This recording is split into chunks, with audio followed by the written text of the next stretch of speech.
Buenos dias, today I will introduce you the Maastricht Treaty. Overall, the treaty is to implement common foreign security policies and addressing other issues such as environment and social policy. It has reformed the structure of European community with the establishment of a union and strengthened the economic integration. Moreover, it has created a balance of political tension within Europe at the end of the Cold War.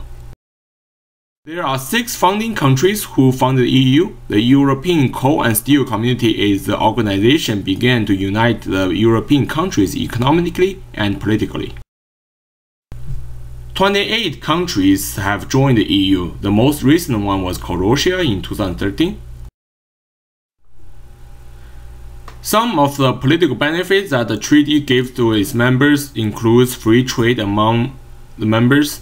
They are committed to liberalizing the world trade, preconditions to the euro which leads to price and fiscal stability, and limits on inflation and interest rates to ensure monetary stability. This way can avoid high inflation that can occur due to the government deficits. Other security benefits are safeguarding common values and providing safety for the people of Europe. Currently, there are 3 main issues inside the EU: currency, communication, and overspending. Misguidance was responsible for the early recession of 2012 and it affected the debt crisis on July 2011. In addition, policy errors were the cause for the Greece debt. Overspending from certain countries left the rest of the members in EU without funds. Therefore, this will allow every country a chance to become involved in who spends what and where are those funds going. There are 2 ways to examine EU's roles and responsibilities, internally and externally. Both are crucial for EU's development and integrity, and they are dynamic elements that can change over time.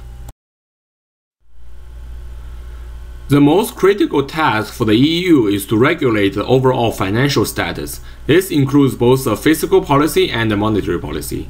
For those nations who are participating in the Eurozone, the European Central Bank is required to issue allocation of their annual budget. Furthermore, the EU is also responsible for supervising the trade and transportation inside the EU.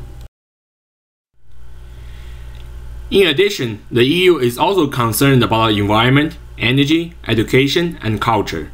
Last but not least, the EU also fights against crime, human trafficking, terrorism, and manages the migration policy. More importantly, it oversees the exchange of information between judicial departments in member states. An alternative way to study the EU's roles and responsibilities is from the external perspective. The EU ranks as the top country in terms of gross domestic product, surpassing both America and China.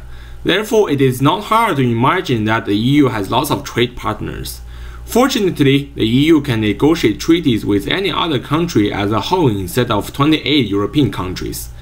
This measurement effectively eliminates duplications and reduces costs when implementing treaties. The downside is that some specific treaties may benefit the EU economy, but hurt some member states due to the fact that each country has different major imports and exports. From the beginning, as with all new things, the Maastricht Treaty experienced little acceptance. The economically stable countries were concerned about the treaty because they feared those economically unstable countries would harm them. As stated earlier, this treaty created the euro, which is incredibly simplified exchanging money for those traveling throughout Europe. The euro has been in circulation and it has surpassed the US dollars in combined value of cash. This has led to the idea of euro-dollar. Although creating a common currency between the US and the EU is expensive, but it would be outweighed by overall economic benefits. A common currency would allow easier business transactions and eliminate exchange rate risk. The 3 pillars established by the Maastricht Treaty have created an integrated organization that protects their citizens.